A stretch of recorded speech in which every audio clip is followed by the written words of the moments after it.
સારવાર અહીંયા ચાલી રહી છે। આપણે મુલાકાત લીધી, શું પરિસ્થિતિ છે, શું આજે ખૂબ દુઃખ સાથે કહેવું પડે ને ખૂબ જ દુર્ભાગ્યપૂર્ણ ઘટના છે।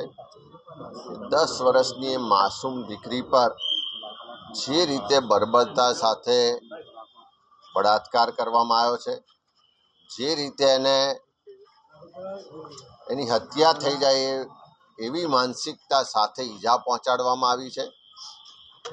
આજે દીકરીની હોસ્પિટલમાં હાલત જોઈ છે, ખરેખર કાળજું કંપી જાય કે આટલી માસૂમ દીકરી પર આટલી બર્બરતા, આટલી હેવાનિયત કરવાનો કોઈનો વિચાર સુદ્ધા પણ કેવી રીતે આવી શકે।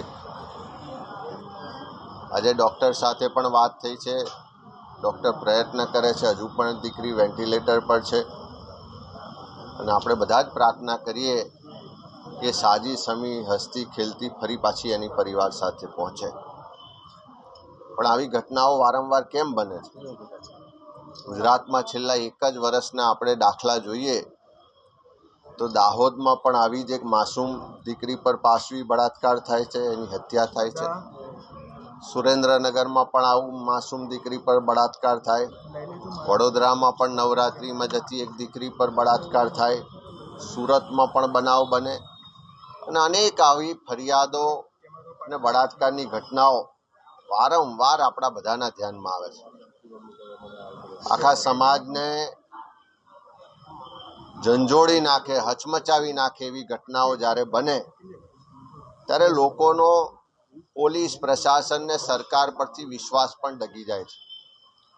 જે પ્રજાને સુરક્ષા આપવાની જવાબદારી સરકારની હોય, આટલું મોટું પોલીસ તંત્ર અને કાયદા હોય અને તેમ છતાં આવા બળાત્કારીઓને કોઈ પણ કાયદાનો ડર ના રહે, પોલીસનો ડર ના રહે, એનો સ્પષ્ટ મતલબ છે કે સરકારની ગૃહ વિભાગની નિષ્ફળતાઓ ઉજાગર થાય છે।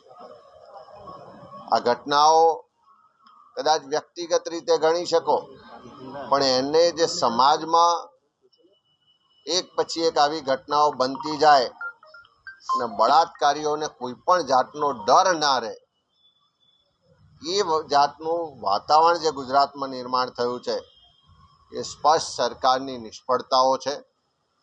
આમાં કોઈ રાજકારણ કરવાનું ના હોય, પણ ચોક્કસ એક ગુજરાતી તરીકે ચિંતા થાય। આજે કોઈ પણ પરિવારની દીકરી ઘરેથી જાય અને ગેર સલામત પાછી આવશે કે કેમ, એવી દરેક માતા પિતાને પરિવારને ચિંતા થાય એવા દિવસો છે।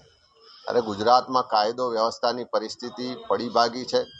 બધી જ રીતના ગુનેગારો, અસામાજિક તત્વો, બુટલેગરો અને બળાત્કારીઓ બેફામ થયા હોય એવું સ્થિતિનું નિર્માણ થયું છે। રોજ એવી ઘટનાઓ, બનાવો આપણે ટીવી મીડિયાના માધ્યમથી જોઈએ છે। ત્યારે સરકારને વિનંતી છે કે કાયદાનું શાસન પ્રસ્થાપિત થાય, આવા બળાત્કારીઓ ફરી કોઈ પણ જાતની હિંમત કે એવો વિચાર સુદ્ધા પણ ના આવે એવો પોલીસને પ્રશાસનનો ડર ઊભો થાય અને ખાસ કરીને આ ગુનામાં જે પણ આરોપી છે એને કડીમાં કડી સજા થાય, ફાંસીની સજા થાય, દાખલારૂપ ઝડપથી ફાસ્ટ ટ્રેક કોર્ટમાં કેસ ચાલીને દાખલારૂપ સજા થાય તો ભવિષ્યમાં કોઈ આવો વિચાર સુદ્ધા ના કરે એવું કડક કાયદાનું શાસન પ્રસ્થાપિત થાય એવી સરકારને વિનંતી.